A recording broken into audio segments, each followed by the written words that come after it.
I earned that chair. 40 years of early mornings and cold hands and work that didn't care how I felt about it. I'd paid in full for the right to sit down. So when the work finally let go of me, I sat. And Lord, it felt good. One winter went by like that. The good chair by the window, the television, the same warm spot. Whole weeks would pass, and I couldn't have told you one thing that happened in them. I called it rest. I figured I'd earned the right to do nothing, and doing nothing was the prize. Then one morning I got up to answer the door, and my own body felt like a stranger's. Slow, stiff, like it had half forgotten who I was. Wasn't sickness.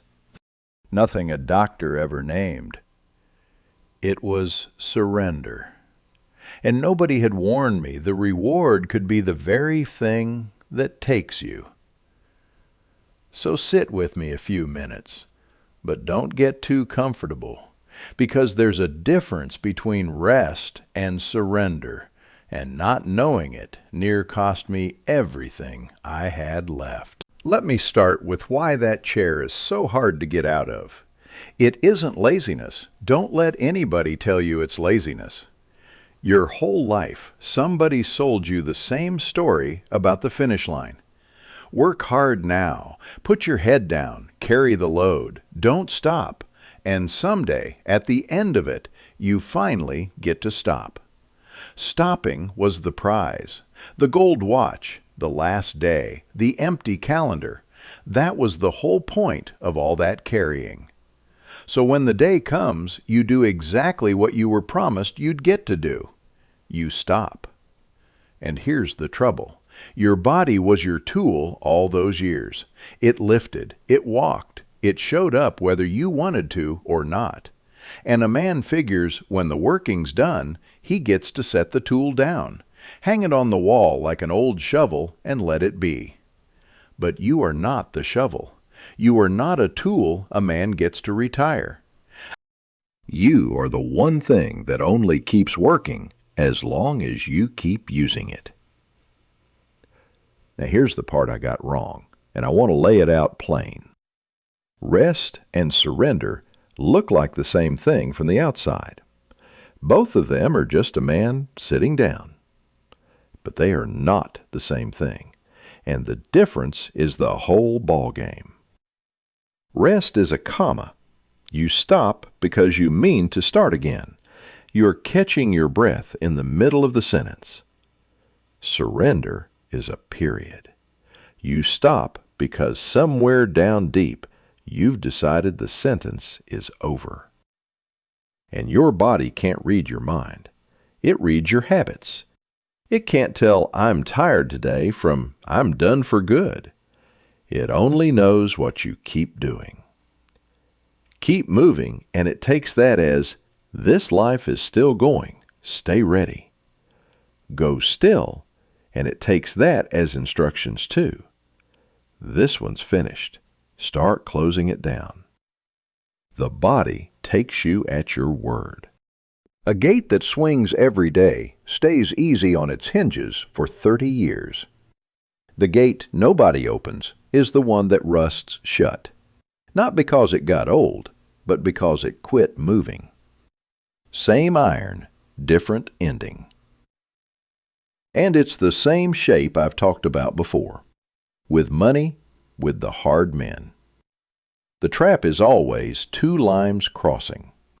Here, one line is your permission to rest. It climbs your whole life, and by 70, you've got every right in the world to sit down with nobody left to answer to. The other line is your reasons to get up. The job, the kids at home, the thing that needed you by 6 in the morning. That line falls away quiet, one reason at a time, till some mornings there's nothing at all pulling you upright. And the two cross. The day you've most earned the right to stop is the very day stopping starts to cost you. Nobody tells you they cross. So you sink into that chair thinking you've finally won. Right at the moment, it starts winning. So here's where it turns, and where most of us have it exactly backwards. We think the stopping is the reward, that after a life of hard use, going still is what a man is owed. But look close at the ones who earned their rest the hardest. The fellows who worked the longest and swore that when they were done, they'd sit down and never get up again. Those are the ones the chair takes fastest. I've watched it happen. A strong man retires on a Friday, sits down proud, and inside a few years, you'd hardly know him. It wasn't the work that got him, it was the stopping. The reward was the trap. And nobody ever says that part out loud, so a man walks straight into it, feeling like he finally came out ahead. Now don't hear me wrong. I am not telling you to punish yourself. I'm not saying a man our age has to run himself into the ground to prove some point. That's the opposite mistake, and it's every bit as foolish. Here's the line I want you to hold on to. Being gentle with yourself is not the same as going still. You can be soft on your knees and your back and your bad mornings, you ought to be, and still refuse to go still. Soft is not the same as still. Rest the way water rests in a moving creek, easy, unhurried, but never stopped. It's the standing pond that goes sour. The creek stays sweet for one reason: it keeps moving, and it never once strains to do it. So the goal was never the gym. It was never grinding yourself down to nothing. The goal is just this: don't send your body the message that the job is over. Keep the sentence going. Keep a little motion in the day. Not to earn anything, not to prove anything, just to tell the plain truth. I'm still here, and I'm not done. So how do you keep that sentence going when the whole world and your own tired body is telling you to sit down and stay down? Not with some big program, not with a young man's workout you'll quit inside a week. You keep it going the way you keep anything alive, a little every day on purpose. 5 small things. Nothing here needs a knee you don't have, or a dollar you'd rather hang on to. First, give the day a reason to stand up before the day ever asks you to. Not a chore, a reason. Something you'd get up for even if nobody made you. The chair wins when the morning is empty, because an empty morning has no argument against sitting.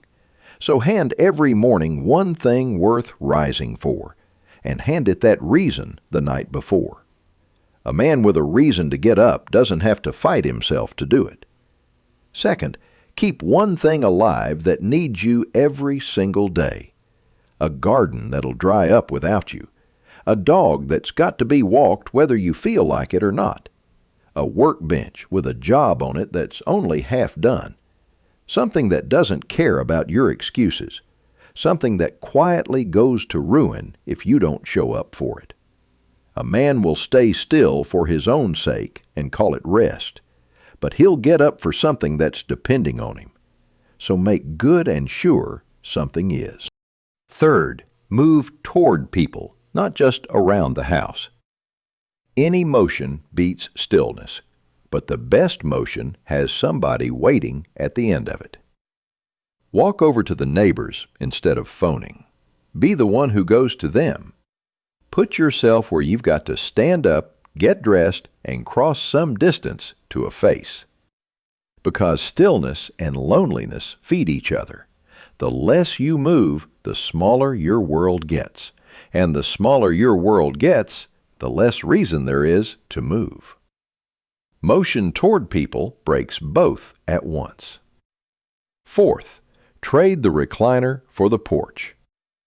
I'm not against rest now, hear me. I'm against the kind of rest that turns its back on the world. The deep chair, the dark room, the television doing your living for you, that's rest with the shades pulled down. Take your rest facing out instead. On the porch, at the window, on a bench where the world's still going by and you're still a part of it. Rest like a man catching his breath, not like a man hiding from the weather.